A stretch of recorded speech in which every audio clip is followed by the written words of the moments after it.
Hey guys, Coach Carlo and Coach Jamie here. Today we're going to be demonstrating and talking about how to engage your core properly during exercise, specifically during weightlifting. Yesterday I shared a video that demonstrated and showed you how to breathe properly in general. So if you haven't watched that video yet, watch that video first. I'll put a comment down on the first comment, sending a link to it, or if you go to yesterday's Facebook post, you can see it too. But I'll put a link in the comment, make it easy to find the YouTube video. So in that video, I talk about how to breathe properly through 360 core breathing and core engagement, and I explain what that is, and Jamie demonstrates it. So watch that video first, and after you watch that one, you can watch this one, because this one we're going to talk about how to use that proper core breathing and core engagement during your weightlifting. So the move we're going to be showing today is going to be just a regular barbell back squat, but this is the type of breathing you can use for any kind of lifts, whether you're doing a push, a pull, a deadlift, a squat. Doesn't matter if you're using a barbell, kettlebells, machine, whatever it is. This is how you want to breathe properly during weightlifting. So like yesterday's video, we talked about inhale, deep inhale, fill the core with air, exhale. Again, a lot more detail in that other video, so go watch that. But now we're going to be talking about how to do that during your lift. So I'm going to have Jamie just demonstrate a regular squat first, so we'll get set up.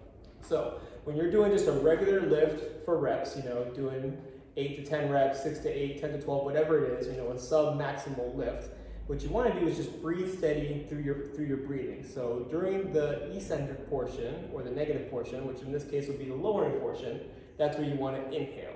So you want to inhale when you come down, exhale on the way up. So she's going to show you right here. So go ahead, keep it going, Jamie.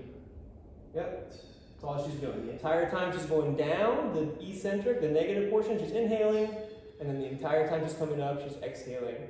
And just like in the video we talked about yesterday, filling that core up with air, she inhales, strong, powerful exhale, engaging the entire waist, not just the abs, while she's doing that. Just like that. Good. Take a quick break there.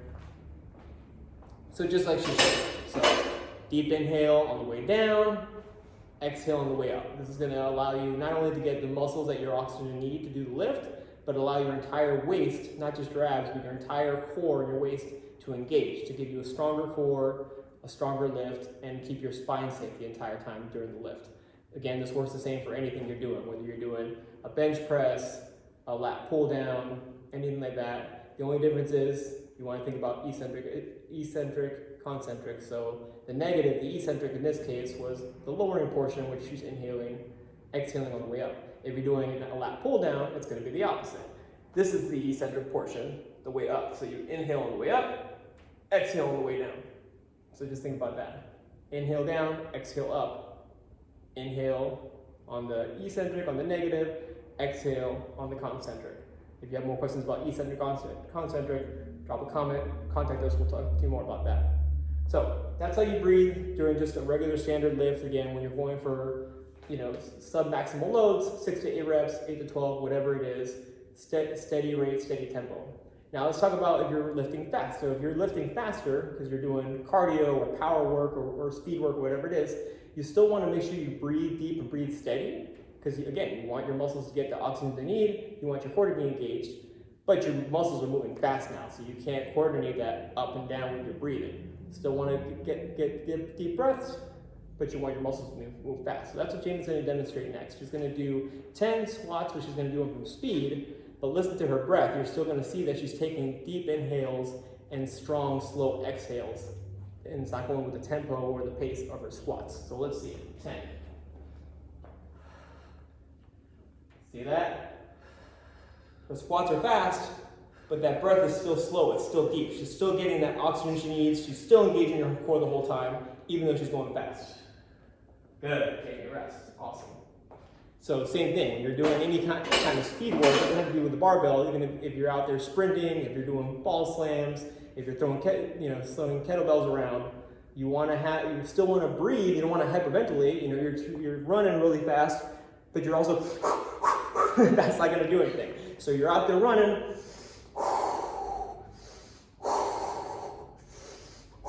see, even though my body speeds up, the breathing is still slow, controlled, deep engagement.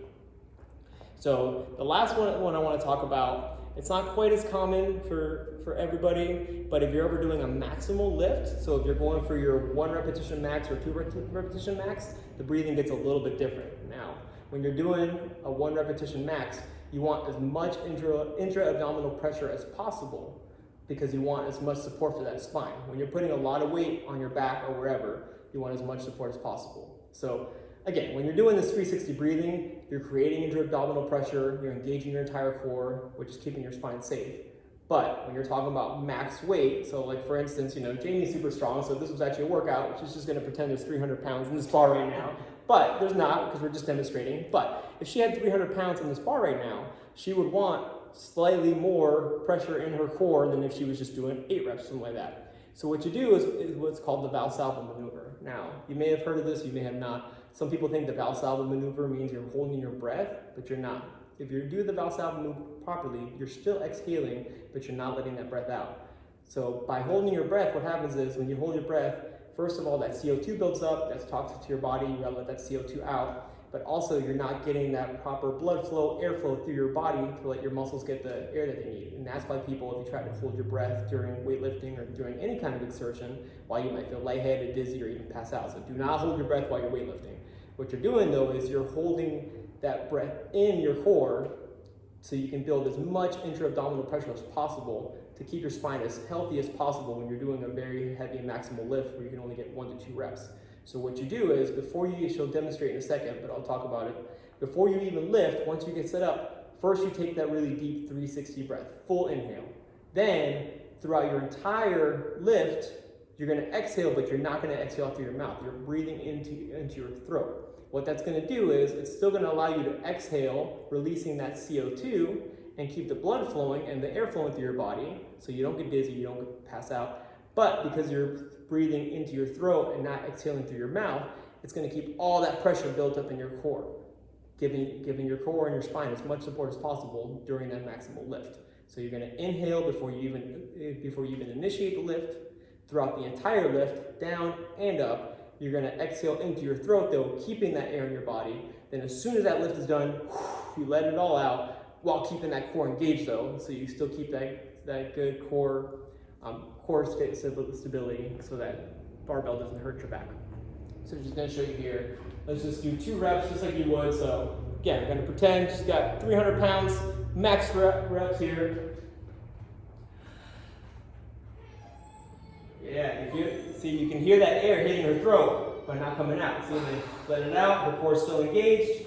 One more time, she breathes in before she even initiates the lift.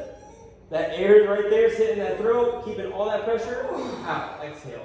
Awesome, relax. Boom, 300 pounds, 2 reps done. So again, that one's not as common for most people. A lot of people don't do 1 rep maxes too often, but it's still good to know what the Valsalva maneuver is and how to do it, especially because again, one of the biggest reasons we train is to help outside the gym. So if you're about to go do some kind of maximal lift out in the real world where you have to lift up a really heavy couch or whatever it is, then you know how to use the Valsalva maneuver. But that's for lifting something super heavy one time. If you're just lifting something moderately heavy or you're lifting something multiple times, then you do what we did in the earlier part of the video. Deep inhale during the negative, strong exhale during the concentric. So if you have any questions about that, guys, please drop a comment or send us a message. Come see us, because we're all in here to stay strong and healthy together. So thanks so much for listening, and stay tuned for more helpful tips.